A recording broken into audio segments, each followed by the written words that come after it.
All right, you bitches and bros and non-binary hoes, good morning, good afternoon, or good night, or whatever ungodly hour you find yourself listening. We are the Bards Against Humanity, here to strum your lute and absolutely wreck your ear holes.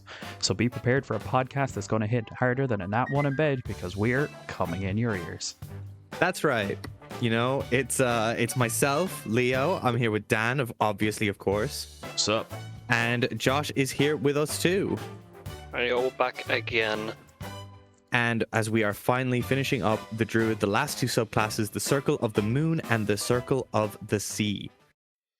Stars even. Sorry. Do you know why it was in my head? Because I was about to ask, because we in between episodes we had a one shot, and as you remember, Josh mentioned I can't wait to build one for a one shot. Dan was nice enough to do it. And Josh, what did you find out about Circle of the Seas? I found out that I made the wrong decision of what type of Circle of the Sea to build. I decided to go with the ranged version of it, which didn't work as well as I was hoping it to. So, if anyone is looking to build Circle of the Sea, I would definitely encourage it to be a melee character, not a ranged character. But having said that, I enjoyed it. I thought it was fun to play. Unfortunately, what the monster that we were fighting kind of shut down everything that I built the character around. That was not on purpose. I swear. Yeah. But look, it happens. I mean, that's something to say about the subclass as well, right? Because, like, I think a big thing in D&D is about having a diverse character that can cover a lot of things, so that you don't run into a situation where everything you do is just ignored. Josh seems to be playing the politician today, because during the campaign you called it a mistake. It was a mistake to make a ranged version of it, but I think if I switched it and made a melee version of it, it would have been a lot more viable. I see. Probably. Even though you said you enjoyed it, I did not enjoy watching you struggle. Because I enjoyed it. It took a while for you to attempt to get going, and by the time you were starting to kick off your steam, it was pretty much over. Yeah, I was like, yeah. You were the guy in the threesome who just couldn't get hard, and then when the other guy finally comes, you're like, oh, I'm there, and moment's gone. Yeah, we found out that. As long as I enjoyed the threesome, right? It doesn't. At least I got my satisfaction in the end, right? Yeah, it just seems that you really took up the role of the cuck queen. Yeah. And you know what? As long as you enjoyed it, that's the main thing. I still stand by my statement. The subclass sucks. Yeah. Where you can wear your crown, queen, it's still shit. And enough ripping out the shit of the stuff that we've already ripped the shit out of. As Leo said, we are here to talk about the Circle of the Moon and the Stars. We are here to support all you astrology bitches in the chat. Are you ready? Which one do you want to start off with? Such high energy, Dan. I don't fucking know. I'll leave that one up to you. You introduced that we're talking about the Circle of the Stars and the Moon. Which one would you like? I'm equally prepared to give shit to either. Oh, nice. Let's start off with Circle of the Stars, then. All right, Josh, the resident Druid expert. Tell us a little bit about what the Circle of the Stars is all about. All right, Circle of the Stars, as you put it perfectly earlier, it is all about constellations, star maps, star signs, whatever you want. I'm interested in this one because I've never played a Circle of the Stars Druid, although I've always been fascinated by the class. But I've never played it, and I've never seen anyone play it. But I mean, I like it, and now they haven't changed much between the old version and the new version, because Circle of the Stars is actually a kind of recent subclass that they added in the old edition of D&D. Yeah, it came out in Tasha's Cauldron of Everything. Yeah, which was very recent, right? It was only a couple of years ago, I think. Yeah, I'd say within the last 5 years. So it's not exactly 2014, but it was following the 2014 rules. Yeah. But I mean, when we go through it in a while, I think we'll see it kind of covers a lot of different stuff that you might want to do as a druid, besides wild shaping. But you know, that's a whole other Dang. Well, they do have their own version of Wild Shape, which is excuse me, because the way it used to work in the old editions was at, I believe, was it second level is when they got their Druid Circle, or was it first? Second level is when they got their Druid Circle, I think. Yeah. Wait. Yeah. Yeah, no, 100%. Yeah. Hold on. You I got had to- this. I had to make sure I was not going to eat my words because everything's at level 3 now. So the way it was before is at second level, you got the ability to turn into a little star form, which was your version of Wild Shape. Which is an interesting. You spend your charge of your Wild Shape, and you turn into a little starry form. So you glow bright like a diamond. You turn into a little bit of a Rihanna. And when you turn into this form, you choose one of 3. So you either choose the Archer, the Chalice, or the Dragon, and that's the constellation that sticks with you for the next 10 minutes. Doesn't require concentration, as per usual with Wild Shape, but it ends after either 10 minutes. You dismiss it with no action if you're incapacitated, or if you use the feature again. So that was how it used to work in the old one. But they have their own kind of, as we were saying, it's their own little version of Wild Shape. You turn to a little glowing astrologer with some really cool benefits depending on which constellation is backing you up. But they also have a unique, what can be considered spellcasting focus in a star map, which is just a little map of the constellations that you can flavor however you want. They do give a D6 rollable table of options of what your star map can look like, and it is entirely up to you if you want to either just choose one from that D6 table,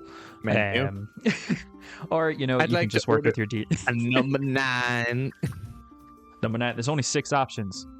Ain't no A number 9. 4 with flies. So you would like a collection of maps bound in an ebony cover. So they do have from the old Tasha's Cauldron of Everything, and I believe it's near enough the exact same options they gave you in the updated 2024 player's guide. So it's a D4 table. D4, Jesus Christ Almighty! It's a D6 table, and the options go as follows that it provides you. So you can either go with a scroll covered with depictions of constellations, a stone tablet with fine holes drilled through it, a speckled owlbear hide tooled with raised marks, a collection of maps bound in an ebony cover, a crystal that projects starry patterns when placed before a light, or glass discs that depict constellations. If you've been playing it since 2020, none of those options have changed. The only thing that has changed is that while holding the map, you have guidance and guiding bolt spells prepared, and you can cast guiding bolt without expending a spell slot. And you can cast it this way. Previously, it was to the amount of times back in 2014, which is weird to say considering it was made in 2020. But back then it was from your proficiency bonus. Now it's your wisdom modifier. Makes more sense. It has a fairly consistent floor with how many times you can cast it now, but it used to scale a little bit better with your proficiency bonus up to, I think, was it 6 at the higher levels, starting off at a base of 2. Now usually your wisdom modifier for a druid, it's going to be your highest stat. You'll probably have that at a +3 from the get-go. So casting Guiding Bolt for free is always very nice. But you did always used to have guidance and Guiding Bolt always prepared. That much hasn't changed. I think it was the only change they made for Star Map was that wisdom modifier change.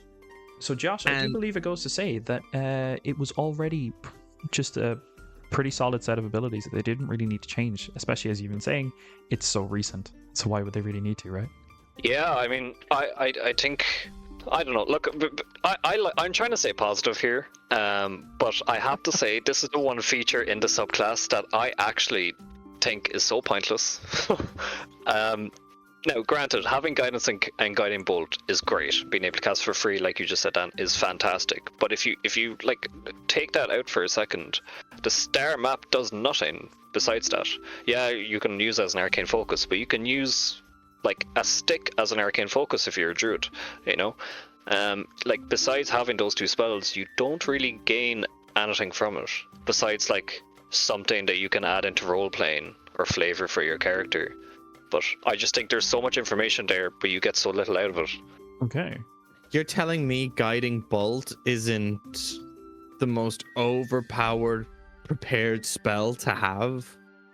What? It's fantastic, but it could have literally just been as part of the subclass. You have this spell that is always prepared, which many subclasses from loads of different classes have. I mean, I've never seen a Guiding Bolt before, and I've just actually gone through it. It's actually not too bad. It's actually quite a good spell to have prepared, and to be able to cast the amount of times your Wisdom modifier, which I assume if you're going to go with a Circle of the Stars, you would dump into Wisdom, because even if you can get what, like maybe a +3, +4, because what is it, 4d6 radiant damage I'm reading here? Yeah, 4d6 radiant damage. That's wild. That's a lot at level 3. That's actually really quite good. 100%. And giving advantage on the next attack is pretty helpful as well. It's actually not too bad. Now, granted, it seems like the subclass that looks like they'd order a decaf frappuccino with soya milk, but I mean, hey, it's impressed me more than the C's. Yeah, I mean, I knew you were gonna say something like that. Not difficult. I do agree. Like having guiding bolt, like I'm all up for having guiding bolt, and guidance also is like a fantastic cantrip. I just feel like the actual star map idea, besides giving you those two spells, is kind of wasted. Especially like later on, we'll see with the features, nothing really connects to the star map except for one feature called Cosmic Omen at level 6. But that doesn't even exactly. It doesn't have to be a star map. I don't know. It seems kind of weird to me. I quite like it. Mostly because it's leaning into pure flavor for the class, that you're supposed to be this like this astrologer or like a scholar of the constellation. So it makes sense that you have some form of physical manifestation of your work from what you've been studying so far, and basically just a direct tie to how you get your powers. Because one of the things that you'll notice with some subclasses, they don't necessarily either mention or like describe your direct connection or give you like a physical manifestation of your connection to your abilities, be it like primal, innate, stuff like that. It's just nice that they give that little bit of flavor. I understand how you feel it is useless, but at least from my point of view, I do like an explanation of flavor and give you that extra customizability of, oh, this is how my magic looks and where it comes from.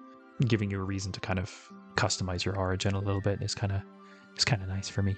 And Josh, I think you're missing out. Like, granted, because we all lose things, but if you do lose the map, you can perform a 1-hour ceremony to magically create a replacement. So you'll never lose it. Does that help? Yeah. Does that help? No. All right. So it's okay. So Maybe I'm being like. You know what, Josh? We've had enough being Debbie Downers on the Druids. Okay. I don't know. No. Maybe I've been negative for no reason, but I don't know. Well, it's okay. It's our turn to be the Glazers this time. Last time you were hyping up the Circle of the Sea. This time we're hyping up Circle of the Stars so far. And you know what? We need that vocal discourse. It does help. Yeah. Maybe this is just my revenge for Circle of the Seas. I don't know if I'm having a brain fart. So Dan, you listed through the different starry forms. Did you say what they could do? No, I was just kind of giving a brief outline because we mentioned Wild Shape that I said, it's like, they have their own. So to bring us on to that, don't worry, you're not going crazy. True. So while you're in your starry form or your constellation Wild Shape, you emit bright light for 10-foot radius and dim light for an additional 10 feet after that. So you are just a glowing beacon for about 10 minutes. And each of your forms gives you a different benefit. And I don't believe they have changed in any way, shape, or form at all since it was initially introduced. I think for this particular subclass, normally we go through and how they've changed. I think we'll just go through the subclass and we'll pipe up when it's changed. Yeah. If you don't tell us, if we don't tell you like, oh, and this is what it was in 2014, just assume it's nothing's changed because so little of the subclass has actually changed. They've just given it a new printing essentially for the new books. So with your Like starry form, first one being Archer. So when you go into this form, you choose one of them, and this is the form that you stay in for those 10 minutes or until you decide to potentially at later levels use another chance of your wild shape to change your form. So with the first one, Archer, a constellation of an archer appears before you and gives you the option to, as a bonus action on turns after this, you can target a creature within 60 feet of yourself, make a ranged spell attack, and that attack on a hit deals radiant damage equal to a d8 plus your wisdom modifier. So it's pretty nice. It gives you like a bonus action attack to deal a little bit of extra damage. Radiant is also not a very commonly resisted damage type, so it's nice, and especially since some undead types tend to be vulnerable to Radiant, it does kind of give you a little bit of a niche there, and just allows you to have your action freed up for other spells such as like buff spells, debuff spells, just some other attacking spells. And yeah, Josh, what do you think? Okay, this is going to be a bit of a switch up, but I actually love this feature. Good lord. No, this is very back and forth, I know, but specifically the dragon constellation is amazing. That is such a good thing to have as a spellcaster. Go on. I would love that on my character that I'm currently running in our campaign. It would make my life a lot less stressful to be able to treat a roll of 9 or lower as a d20 on as a 10 on concentration checks. Or intelligence and wisdom checks, which is nice. So it just allows you to, like, even outside of combat, the dragon constellation has quite a bit of a benefit. Very interesting. Very informative. It is very good because I'm not actually sure. Josh, correct me if I'm wrong. Do druids get access to haste or anything like that? Ooh, I don't think they do. I think haste is specifically wizard, sorcerer. I don't even know if warlocks get it. No, druids can get it, but it's not part of their standard classes spell list. How can they get it? Then? Oh no! I guess you're like features or something. If you want to be a cooler subclass, then you can get it. I got excited. It said yes. Obviously had to check the internet for such a wild question like that. I can't prepare that. I'm not a prepared caster. And it just said yes, and I'm like, oh, interesting. So I said yes, and then it lied to me. But there are a bunch of other concentration spells that you can potentially get that would warrant the dragon being a solid option.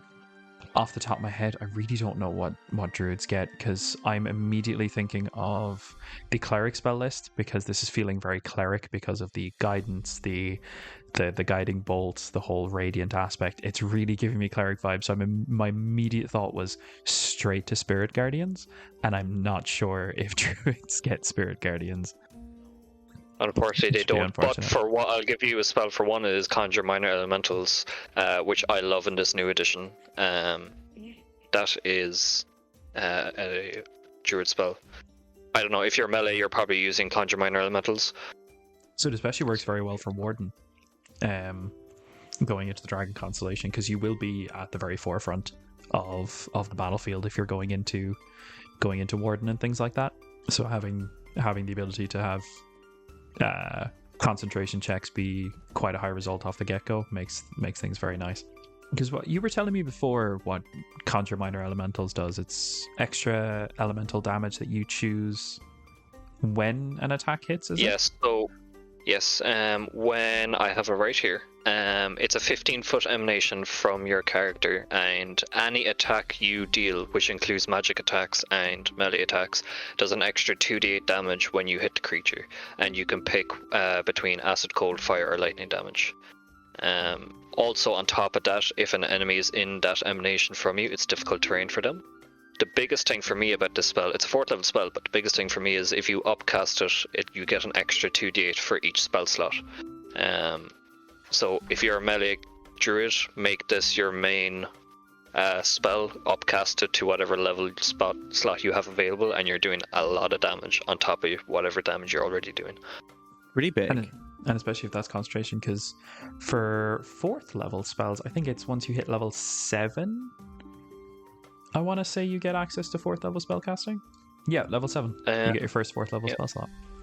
And finally, just before we forget about the poor fucker, the last one, Chalice, it is a life-giving goblet constellation. Whenever you cast a spell using a spell slot that restores hit points to a creature, you or another creature within 30 feet of you regain hit points equal to 1d8 plus your wisdom modifier, which is always nice. Healing is always nice. I just don't know. I kind of thought, because I'd never done druids before, and going through all these subclasses and the class itself, I'd kind of gain a whole new appreciation and fall in love, and it's fine. I'm certain there are moments where it's really good. I assume Josh is gonna fucking love it. Well, I know I do. Because I just don't care I do as for well. it. Yeah, of course you do. This isn't scripted, I swear. I don't know. I think it early on it's going to be super baller. I know it gets a lot better at level 10, but like come level 9, I don't know. I don't know. It's fine. I think It's fine. I'll pose a situation here to you, Leo. That's the thing. That's the thing. 100%. That what you're about to say is, but like, come level 9, you have to do a bonus action to add a different constellation to you. So you can't just. It's not just a one-off. Anyway, yeah, go on. Yeah. Go ahead. So tell me your stories. The easiest way to put it like this is to kind of describe how useful it potentially can be is say you've got 2 allies down on the battlefield. Druids do get access to the healing spell Cure Wounds, which all healing spells in the 2024 Player's Handbook have gotten a major buff. So healing spells are so much more viable to use in the middle of combat compared to what they used to be. So you've got 2 allies down on the battlefield.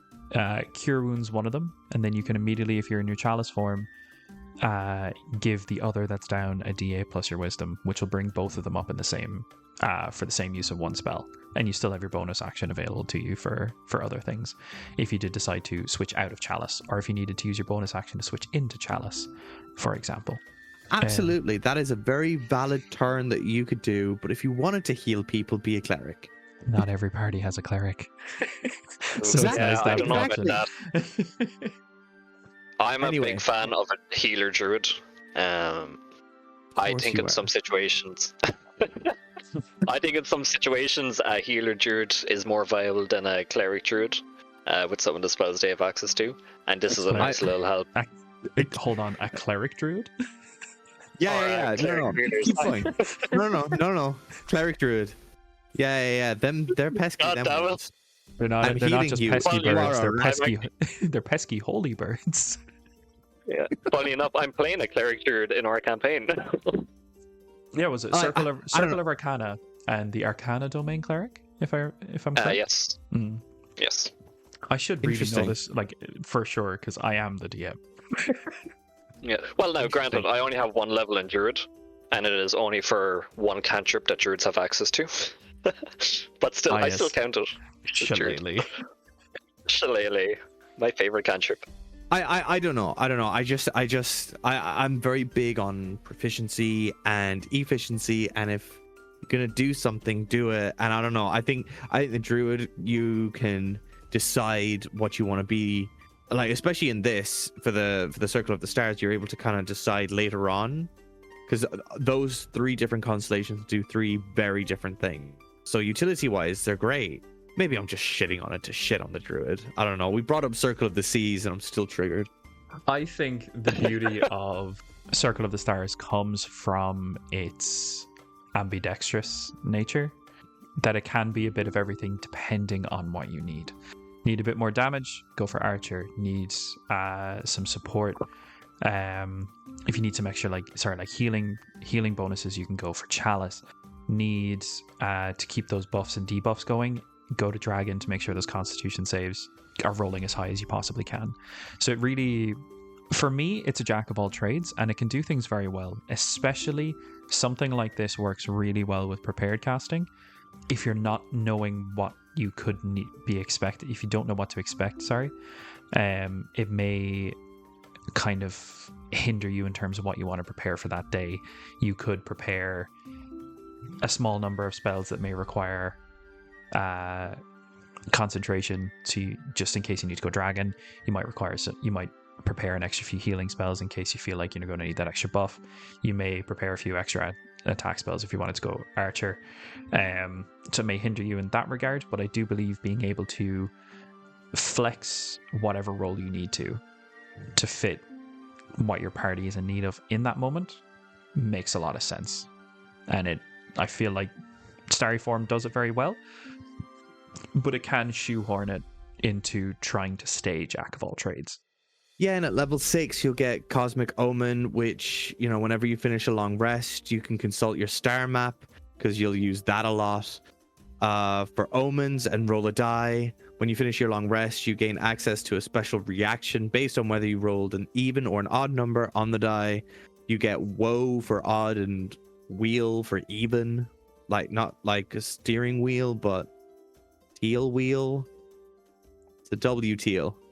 Which fuck it, I'll just go through the whole thing. Whenever whenever a creature you see within 30 feet of you is about to make a D20 test, you can take a reaction and roll a 1d6 and add the number to the total. Or for odd, it is the exact same.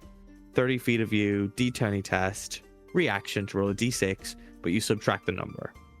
And then you can use this reaction number of times to your wisdom modifier, and you regain all uses after a long rest, which is super handy at level 6. Super at level 6, level, really. Do you think at level 14 a d6 is going to do anything? 100%. Potentially, yeah. It's effectively a bane spell for your enemies, or guidance, but better. Think treat it like a bardic inspiration for your allies. Yeah. Sorry, I'm so.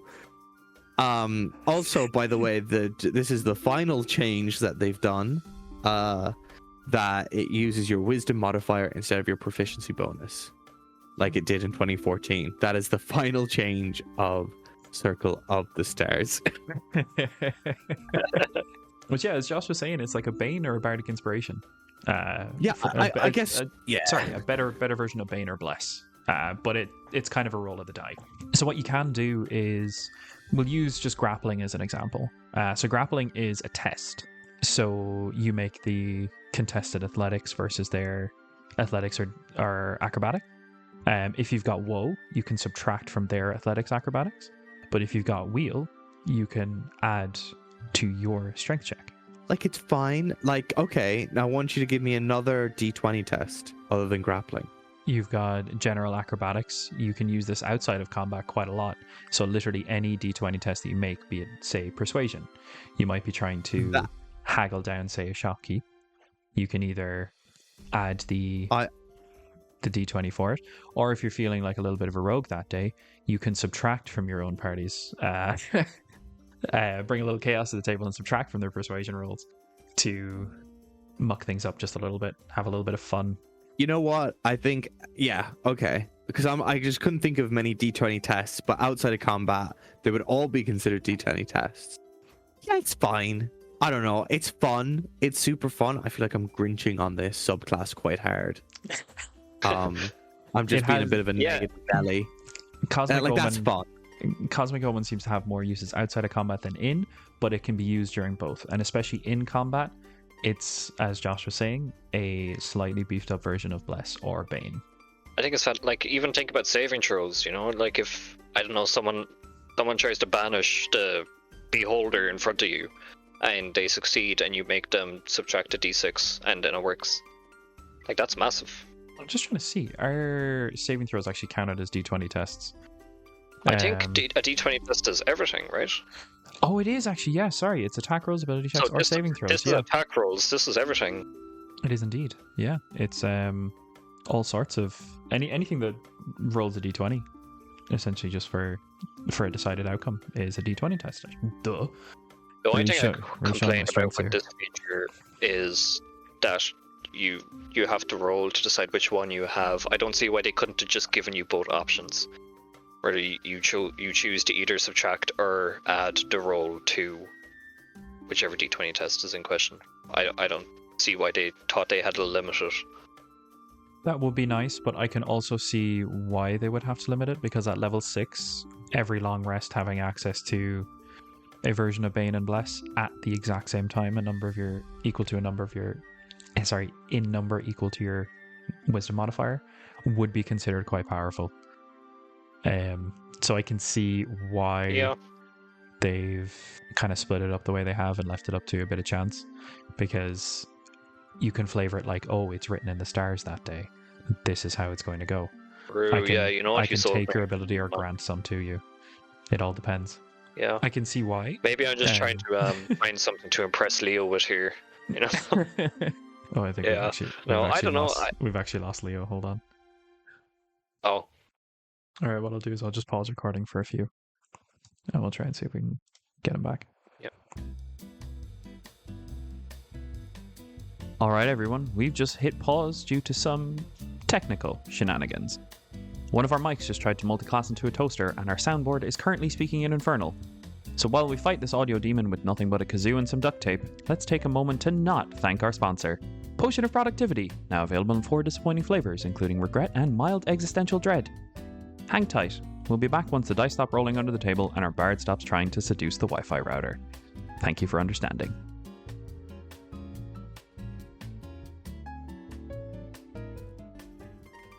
And we're back. After just a hint of Wi-Fi issues, Discord really doesn't like us today. I don't know why. Leo's internet gave out. Not today. Mine decided to give out. Josh's one. Well, his I think remained semi-neutral. I held strong for a little bit. Yeah.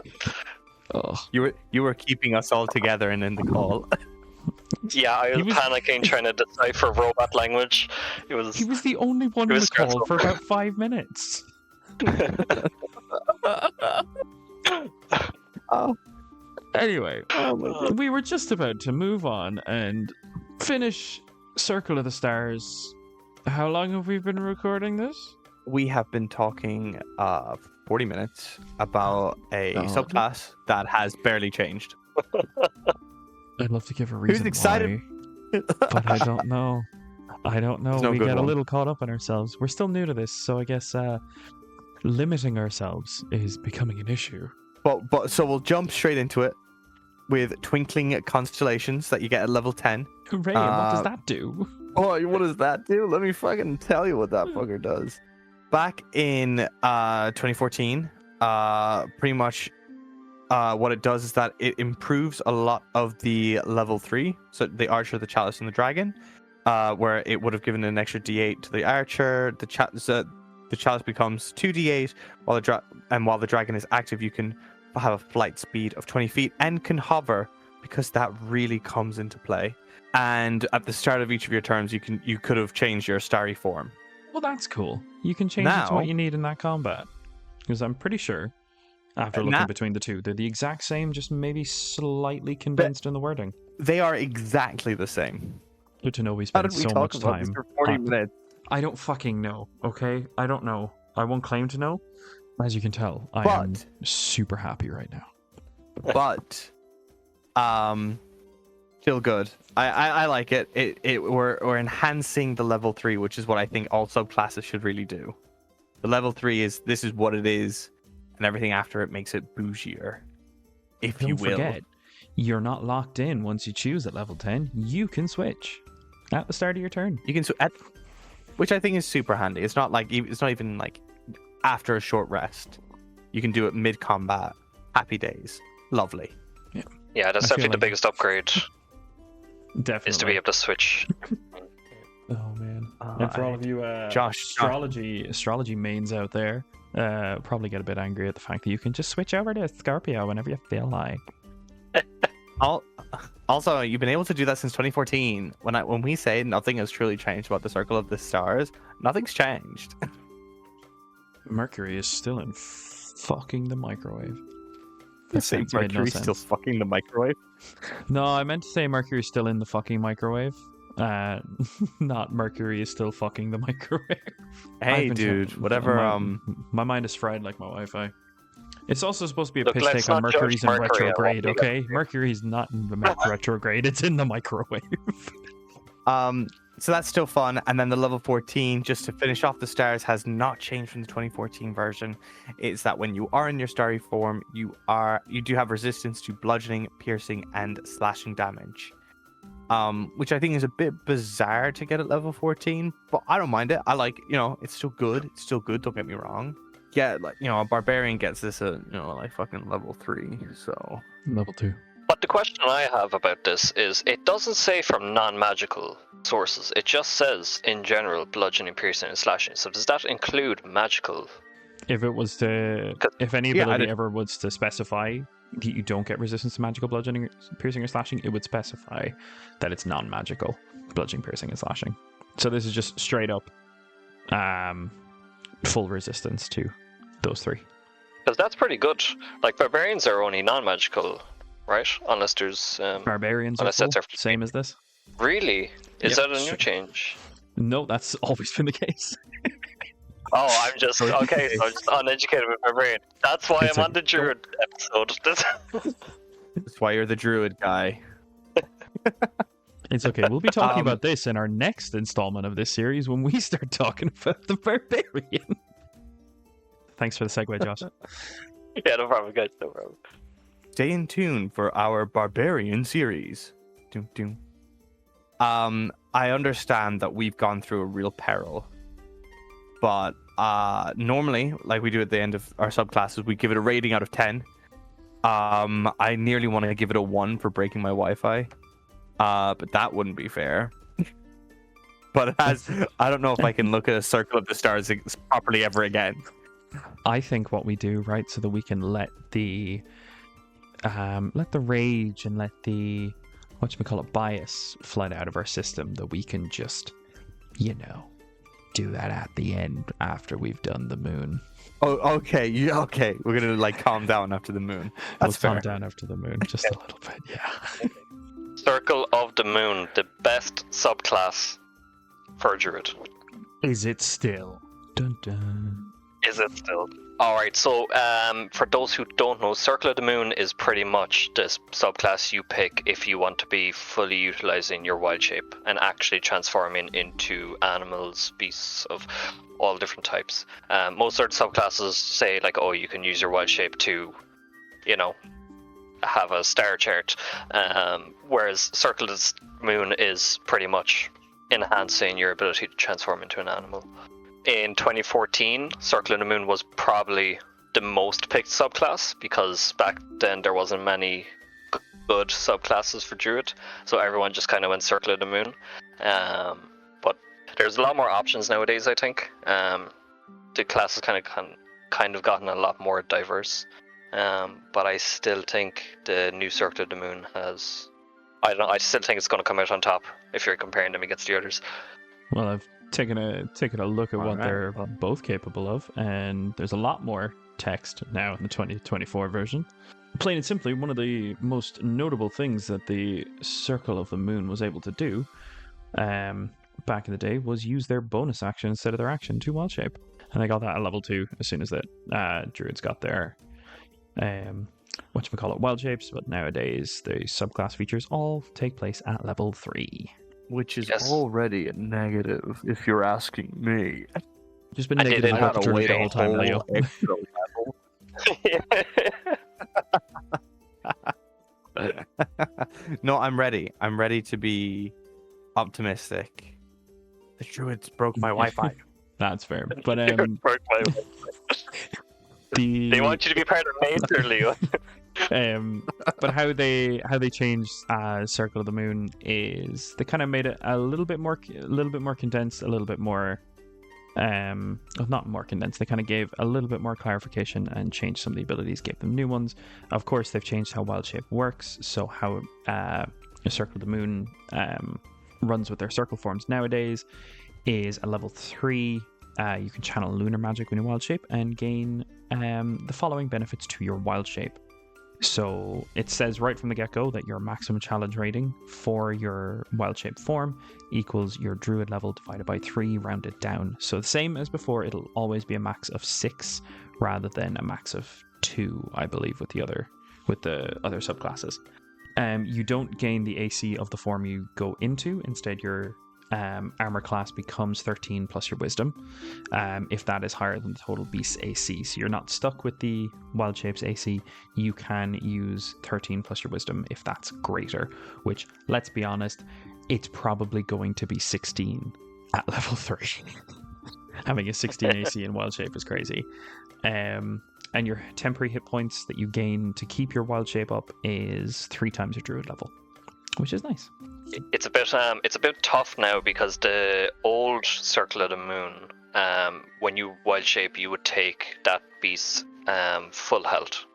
It wouldn't exactly replace yours, but you would have their entire health. And then if you were to go to 0 hit points, you come back to you as a druid with your max HP, or whatever HP you were at when you transformed into the Wild Shape.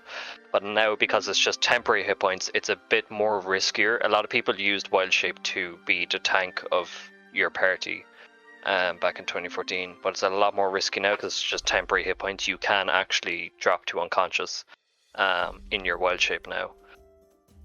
So you have to be a lot more careful with how upfront you're going to be when you're in a Wild Shape. I still say good riddance, but that's just me. Because high level druids were busted, being able to have unlimited Wild Shapes and effectively be unkillable. Yeah, but it was fun, Dan. It was very fun. For you. It made planning encounters a nightmare. Because I had to account for the druid. Yeah. Everything else was just like, I can challenge the other players. The druid, however. Yeah, it's a nerf. Not many people are going to like it, but it's still, in my opinion, something that probably needed to happen for the sake of healthier high-level gameplay. Yeah, I think you're right. Nothing Like, healthier than definitely. victory, Dan. Yeah, not for the DM. Yeah, but sometimes the DM wants a healthy chance of victory too, okay? We're all here to tell a story. No one's salty when cool shit happens, but I'd just like a chance every now and then. Sounds like someone salty, though. No, it sounds like Just someone saying. now has less of a hard time planning a challenging encounter without TPKing the rest of the group. It was a balance issue, trust me. I'm about to say, obviously, it's a bit technically, if we're going from subclass to subclass, it is a big, massive improvement at level 3. Because you do also get Circle of the Moon spells, which you do not at level 3, which you don't get in the 2014 version. But considering how horrifically nerfed Wild Shape became, I mean, always having a set number of spells prepared, no matter what, so you don't actually have to prepare these specific spells, is nice. Like, as with standard, like, subclass specific spell lists that they give you, they do follow a level curve. So at 3, 5, 7, and 9, you do get a certain number of spells. Your most in 2024 being at level 3, which at level 3 you get Cure Wounds, Moonbeam, and Starry Wisp all prepared forever. At 5 you have Conjure Animals, at 7 you have Fount of Moonlight, and 9 you have Mass Cure Wounds. So they are all very, very thematic. It's nice. Yeah, very good. And they're very good spells to be able to cast in your Wild Shape as well. They all complement. being in wild shape very well. Well, yeah, I mean, like stuff like cure wounds and stuff like the cure wounds and mass cure wounds is just good if you are in the role of being like a half support for your party as a druid, which normally druids end up being. Normally, like if you play a class that has access to healing spells, you're going to be looked at to heal your group. So now that you have these spells with your prepared spell list, you can still heal. Now, unfortunately, you don't get that feature until level 18. But once you're level 18, you can cast spells through your wild shape. So you'll still be able to heal your group a little bit. Then you have Conjure Animals, which improves how much damage you do. Fount of Moonlight is a new spell, but I'm pretty sure it gives you like resistance and also gives you extra damage. Bright Light for 20-foot radius, Dim Light for an additional 20. It's also concentration for 10 minutes. Until the spell ends, you have resistance to radiant, and your melee attacks deal 2d6 radiant on hit. And immediately after you take damage from a creature you can see within 60 feet of yourself, you can use a reaction to force the creature to make a con save, and on a fail, the creature is blinded until the end of your next turn. So it's very nice. But Yeah, it's I'm not gonna lie to you. I was about to clown on Conjure Animals, Yeah. but It, then I Font of I Moonlight does read seem it. like a very like druid specific spell. Actually, it is. Yeah, it's bard and druid only, which is cool. Bard. Not even Rangers. It's unlucky for them. Yeah. Sorry. I had Keep to throw telling me. shade at the Ranger. Hey, you want to fucking fight, bro? I will beat your goddamn druid as a ranger, and I hope you understand that. You know what? We should plan that someday. Druid versus a Ranger. Honestly, 1v1 me, bro. No, Rangers definitely have more damage. I think they have access to more damage. I just think when it comes to like utility, they are like, for some reason, I don't know about the new version. I know we're not doing Ranger, but the old Ranger was just, it just seemed like frowned upon for utility. That's because they were good at a lot of things other than combat, but nobody ever wanted to run those kinds of things. So the ranger couldn't use part of it. I'm gonna get way too heated. I need to calm down. Okay, Relax, okay. man. You're starting Moving on. fights. Next feature. Yeah. Don't worry. Do you know what? While you two chill out and calm down from all of your aggression, I'll go through the level 6. So back in 2014, it was Primal Strike. But I'll say before you used to it would count as magical damage, so it would ignore resistance and immunity to non-magical attacks or damage, which is nice, which is actually not too bad considering, but that's completely scrapped. For 2024, we've got improved circle forms. So while you are in your wild shape, you can gain 2 of the following. You get increased toughness, where you can add your wisdom modifier to your constitution saving throws, and lunar radiance, where each of your attacks in your wild shape form deal its normal damage type or radiant. You make the choice each time you make a hit with those attacks. Which I think the increased toughness is kind of the cooler thing. What do you think about what do you think, Josh? You seemed less heated in that Ranger v Druid. Yeah, well, look, I agree with you. Increased toughness is the biggest upgrade here. I do prefer the old feature in 2014 where your attacks just ignored resistances and immunities, because you'll more likely, like, if you come across a creature that is resistant to radiant damage, you're kind of fucked now. Whereas in the old version, no matter what they were resistant to, you would ignore it. Yeah, yeah. And how are you feeling now? Or do you want to skip straight to level 10? No, I'm fine. I'm fine. Just keep throwing shade at the ranger. Okay. Yeah. Anyway, yeah. Lunar Radiance, it's nice to be able to switch up your damage type. If something's not working for you, if you find out the enemy is vulnerable to Radiant, of course, it's a good way to deal that. The Wisdom modifier to Constitution saving throws is, in my opinion, it's good in your wild shape, but it's very situational. But it's better for you at later levels when you can cast spells through your wild shape that require concentration, because Constitution saving throws are what you make for concentration checks. Nothing quite wrong with it. It's a solid ability. It's not terrible. It's not absolutely amazing, but it is better the increased toughness is better at later levels. Yeah, I think it definitely, considering how they've changed the wild shape, they need to add something a bit more for level 6. I think, and that's exactly what this is. It's a little bit more. Why they've changed it to radiant damage instead of just, that the fact that it ignores the non-magic. It's the druid in it. Technically, radiant becomes magical, so you can get around resistance that way. Yeah, no, but then you hit the thing where they have resistance to radiant, which is actually quite common. Any hoosers. That is 100% recency bias, and we'll keep going with that. Oh, fair. Very little things have actually got resistance to radiance. So we're just getting shafted by the sun for no reason. It's just a few of the things you guys have encountered recently have resistance to radiant. It's a ball ache.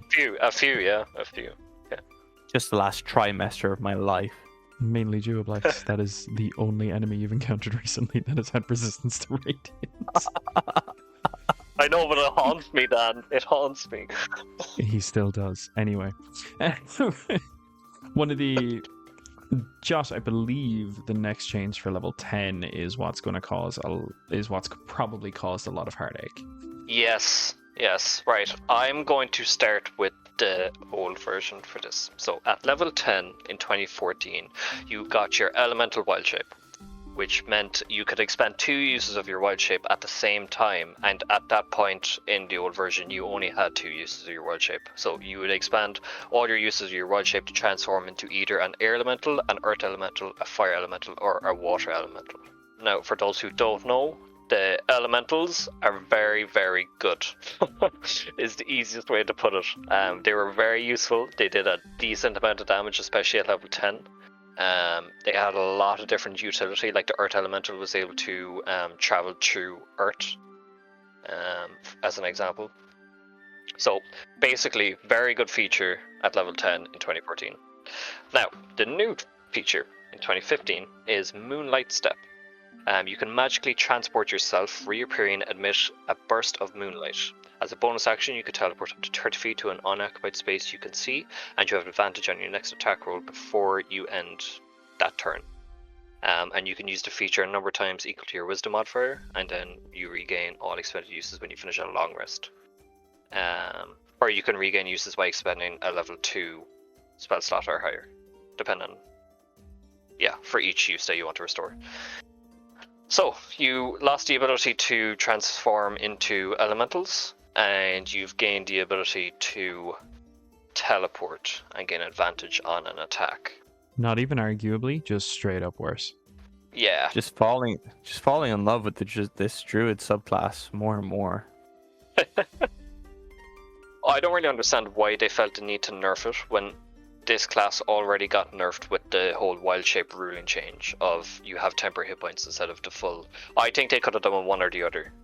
And I agree with you that earlier that it was necessary, but I don't think this... Maybe they just wanted other people to play other subclasses. Like, why edit the other 3 if you're only just going to play the one? Here's the thing, though. They made the other ones good. And, like, the Circle of the Stars, there was no change needed for it. They made the other ones. They made the rest of the subclasses good. Circle of the Sea? They made some of the other subclasses good. Circle of the Sea is fantastic. I think we proved it wasn't. Anyway. Anyway. Obvious downgrade. I think we can very easily move on to the level 14. Which before in 2014, you had 1,000 forms where you learn to use magic to alter your physical form. And you can cast Alter Self spell at will. Fuck, that was a bit of a tongue twister for me. Jesus. It just allowed you to change your physical features depending on what you needed. Like, you can adapt for water. You can change your appearance, like height, weight, facial features, all that kind of crack. Basically change how you look. You could get more animalistic.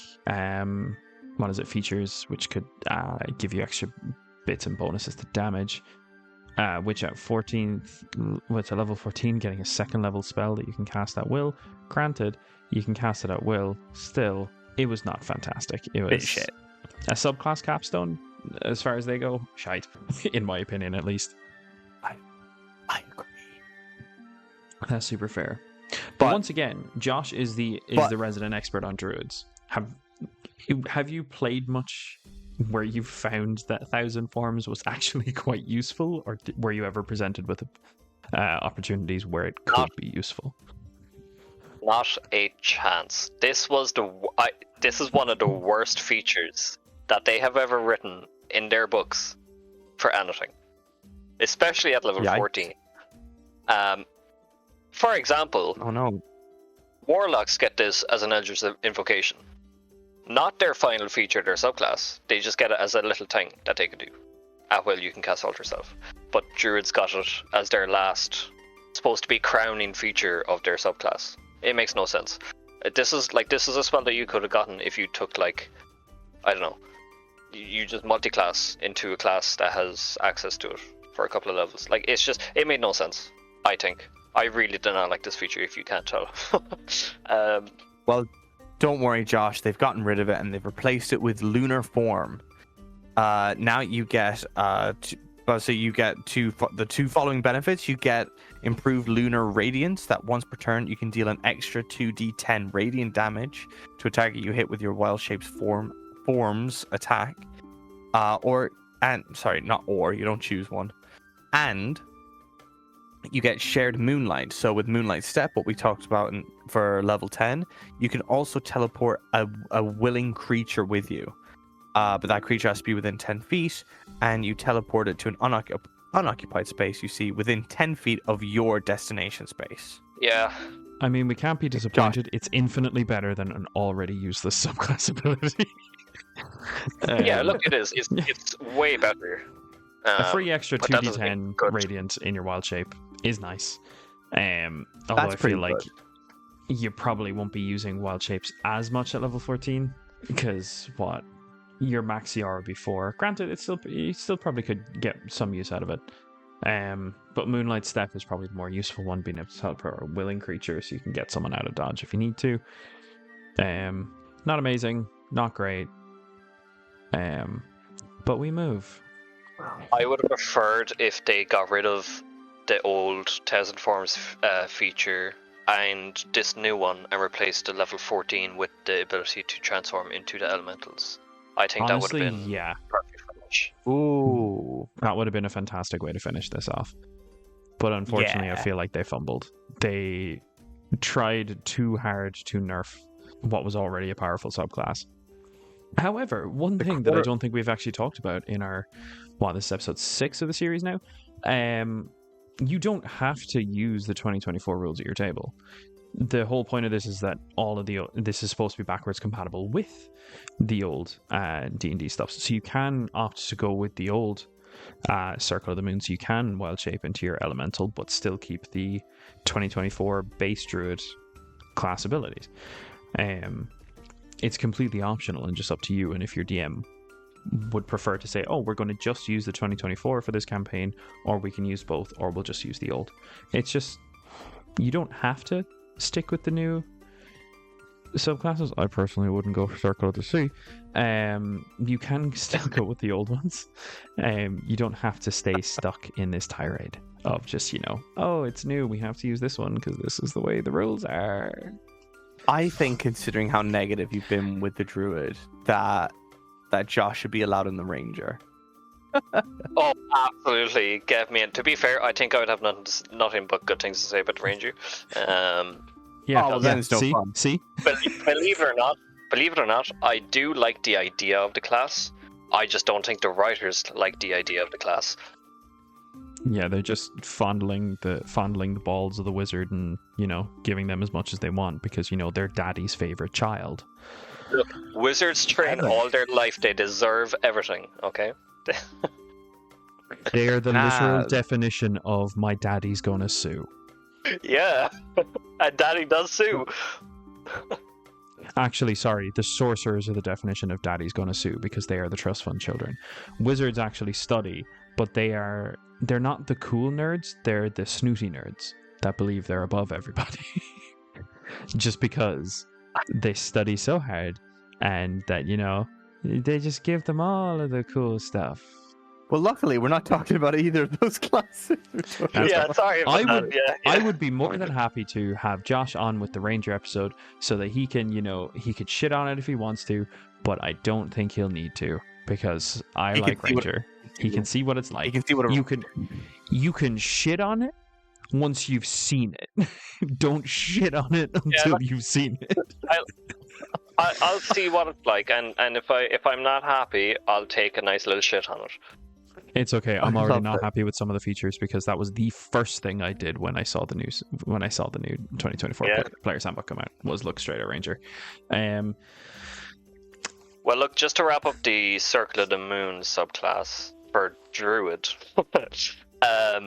As much as it sounded like I was disappointed by this class, which I am, by the way, I still think it is one of the most fun subclasses to be playing as a Druid because it gives you a lot of options. It gives you a lot of fun interactions that you could have, just role-playing wise. Ignoring combat and utility and what's helpful and all the rest, I think it could bring the most fun while shaping into animals and stuff. For example, you can transform into a killer whale at level 9, which is pretty cool. Yeah. That's one of my favorites. Is it? Or yeah, the killer whales are awesome. Or at level 3, you have challenge rating 1 beast, and you can transform into a giant octopus. I don't know why you need to. Is the killer whale just going to be a free willy joke, or are we just going to let that one slide? Do you know what? Because of I just imagined a killer whale just being plopped onto land and then just suffocating, I guess. I did forget about Free Willy. You're dead right. Yeah, it's just going to be, the subclass or like wild shape option that you go to. If you're really leaning down the I want to make as many D's nuts jokes while making this character as possible. How heavy is a killer whale? And more importantly, Dan, if you had someone who teleported 30 feet above the enemy and then turned into a killer whale and just dropped, what damage would you do that for bludgeoning? None, because both require a bonus action. Oh, does it? Yeah. What if I? So I've already lost I've already lost the coolest thing about the coolest concept of turning into a killer whale. I have a solution for you. At level 10, you get Moonlight Step, which allows you to teleport 30 feet.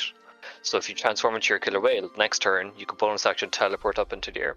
Oh, it's a bonus action drop. Yeah. Yeah. Yes. Here's the funny thing, though. You've transformed into a killer whale on the fucking land. So not only would you just be floundering on the ground, because I'm pretty sure no aquatic based animal like a fish has a fucking land speed. What, around is like 6 seconds? I can flounder for 6 seconds. I'd be happy.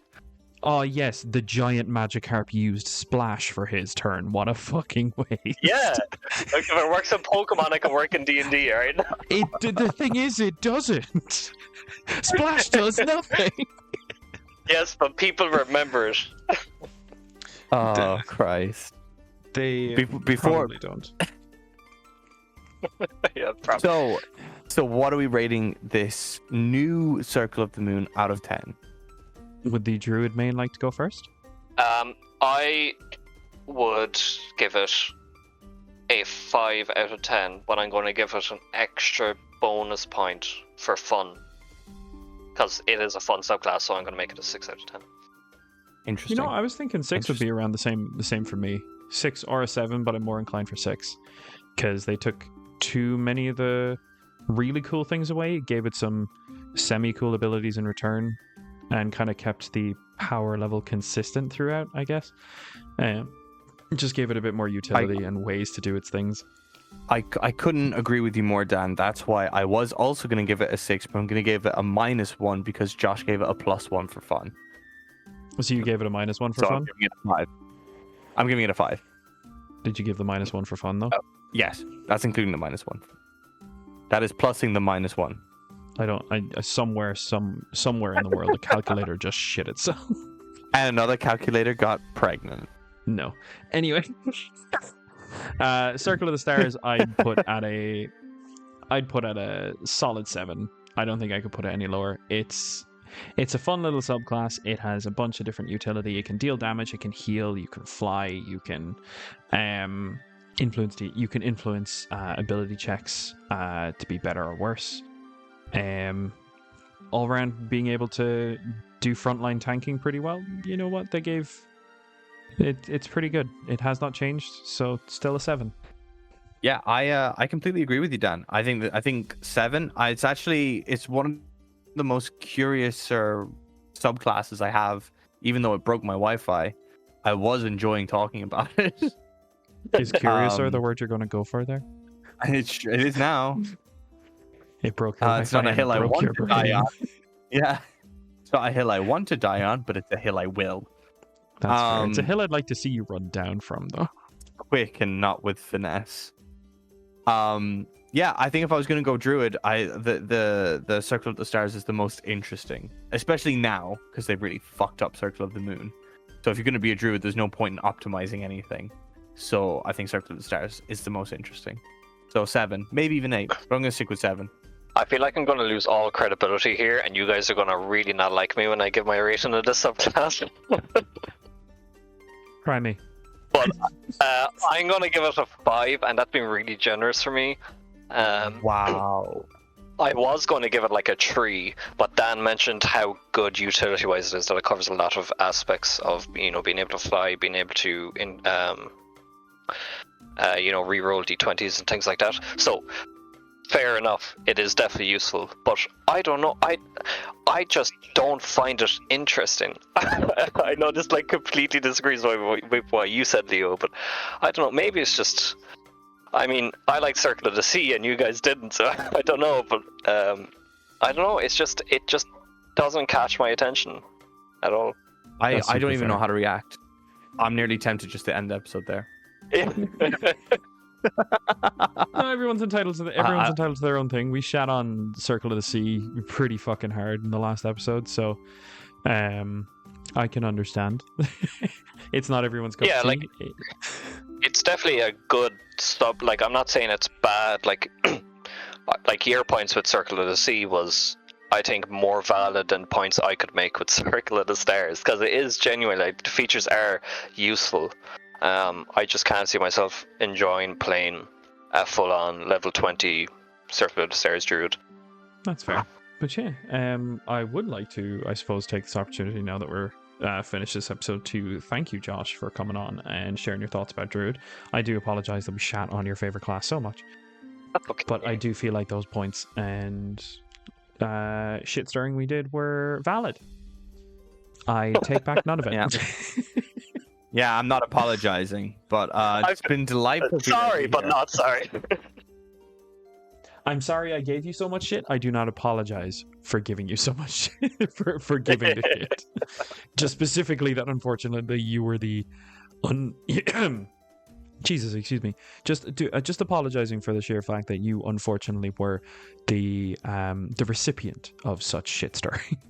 Well, I appreciate your apology, I think. Do you know what? I do think we got to get you back on for Ranger, though, because I think you do owe me that back, at least, that you can shit in my favorite class. I'd be happy for it, but don't expect me to shit on it, because I'm actually really curious. I don't know what has changed.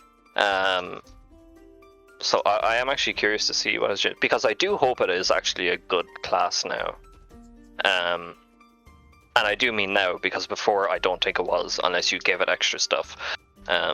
It was good with the extra Tasha's rules. Yes. After that, yeah. But I do suppose, thank you, Josh, for coming on, and I think that is where we can end this off. Yes, and thank you guys for having me. I had a lot of fun. It's been great.